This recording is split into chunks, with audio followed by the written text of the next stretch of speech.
सबको नमस्कार। पिछले महीने जब दिल्ली में बहुत तेज़ी से कोरोना के केसेस बढ़ने लगे और हम सब देख रहे हैं कि ये वाली कोरोना की वेव कितनी ख़तरनाक है, बहुत ज़्यादा संख्या में इसमें लोग सीरियस हो रहे हैं, अस्पतालों की ज़रूरत पड़ रही है, आईसीयू की ज़रूरत पड़ रही है, काफ़ी ज़्यादा लोगों की मौत भी हो रही है। तो 20 अप्रैल को मजबूरी में हमें दिल्ली में लॉकडाउन लगाना पड़ा था। केसेस लगातार बढ़ते जा रहे थे। लॉकडाउन लगाने की वजह से और भी अन्य कई कारणों की वजह से 26 अप्रैल को आके 35% पॉजिटिविटी रेट बढ़ गया था। 35% बहुत ज़्यादा होता है, मतलब 100 लोगों का अगर हम टेस्ट करते थे तो 35 लोग उसमें पॉजिटिव निकलते थे। 26 अप्रैल के बाद से चूँकि लॉकडाउन लगाया था, एक तरह से थोड़ी सी चेन टूटनी चालू हुई थी इसकी कोरोना की। 26 अप्रैल के बाद से धीरे धीरे केसेस कम होने चालू हुए और अब पिछले 1-2 दिन के अंदर 23%, 35% से 23% पॉजिटिविटी रेशियो आ गया है। तो केसेस कम होने चालू हुए हैं दिल्ली के अंदर। इसमें आप सब लोगों का बहुत ज़्यादा सहयोग रहा। दिल्ली के लोगों ने जम के सहयोग किया।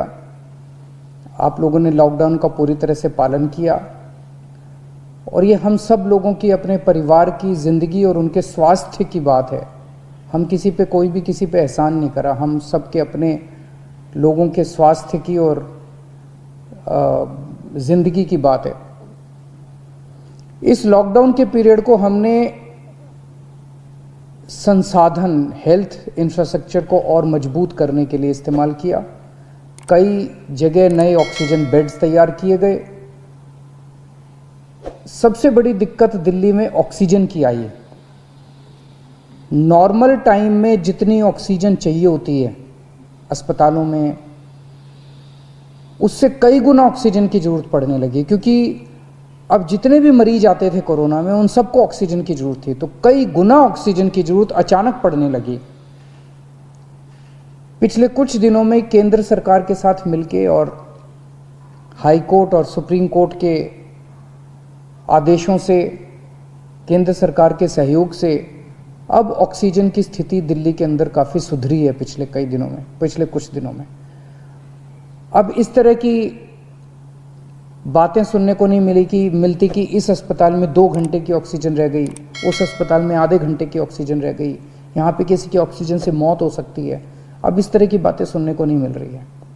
तो इस लॉकडाउन के पीरियड को हमने अपने सिस्टम को भी सुधारने में काफ़ी प्रयास किए। पिछले कुछ दिनों से वैक्सीन को भी बड़ी तेज़ी के साथ वैक्सीनेशन का कार्यक्रम शुरू किया गया है। आप में से जितने लोगों ने वैक्सीन लगवाया उन्होंने देखा होगा कि दिल्ली सरकार ने जो स्कूलों में इंतज़ाम किए हैं वो कितने शानदार इंतज़ाम किए हैं। सब लोग इसकी तारीफ़ कर रहे हैं, सब लोगों को अच्छा लग रहा है। हमारे युवा बढ़ चढ़ के वैक्सीन लगवा रहे हैं। यहाँ तक कि दिल्ली के आसपास के इलाकों से भी लोग दिल्ली में आके वैक्सीन लगवा रहे हैं। वैक्सीन के स्टॉक की कमी है, इसमें हमने केंद्र सरकार से सहयोग मांगा है। मुझे पूरी उम्मीद है जैसे केंद्र सरकार अन्य बातों पे भी सहयोग करती रही है, इसमें भी हमारा पूरा सहयोग करेगी। पिछले कुछ दिनों में सब लोगों से मेरी बात हुई है, व्यापारियों से, महिलाओं से, युवाओं से, अलग अलग किस्म के लोगों से बात हुई है और सबका ये मानना है कि कोरोना के केस कम तो हुए हैं लेकिन अभी भी बहुत हैं। 23% अभी भी संक्रमण दर है। अभी ढिलाई नहीं दी जा सकती, अभी समय नहीं आया है ढिलाई देने का। तो सबका ये मानना है कि अभी लॉकडाउन को और एक्सटेंड करने की ज़रूरत है। अभी और इस कड़ाई को अभी थोड़े दिन और बरकरार रखने की ज़रूरत है, नहीं तो अभी जो हमने हासिल किया वो भी ख़त्म हो जाएगा। और जैसा मैंने कहा कि ये इतना मुश्किल दौर है, ये वाली वेव इतनी ख़तरनाक है, इतने लोगों की मौत हो रही है, तो जान है तो जहान है। अगर ज़िंदगी बचेगी तो बाद में और बहुत कुछ कर लेंगे ज़िंदगी में। सबसे पहले इस टाइम ज़िंदगी बचाना है। तो इसीलिए सरकार ने आप सब लोगों के फीडबैक के आधार पे, आप सब लोगों की इसके आधार पे मजबूरीवश अभी 1 हफ्ते का लॉकडाउन और बढ़ाया जा रहा है। कल सुबह 5 बजे ये लॉकडाउन ख़त्म होना था, लेकिन अब ये अगले सोमवार को 5 बजे तक के, सुबह 5 बजे तक के लिए बढ़ाया जा रहा है और इस बार थोड़ा सा और सख्त किया जा रहा है। कल से दिल्ली के अंदर मेट्रो भी चलना बंद हो जाएंगी। हमारी कोशिश है कि जितना ज़्यादा इसको लॉकडाउन को सख्त किया जाएगा उतना तेज़ी से हम सब लोग कोरोना पे काबू पा पाएंगे। मेरी आप सबसे निवेदन है, जिस तरह से अभी तक आप लोगों ने सरकार का साथ दिया, जिस तरह से अभी तक आप लोगों ने पूरा लॉकडाउन का पालन किया, इसी तरह से आने वाले समय में भी आप सब लोग लॉकडाउन का पालन करेंगे।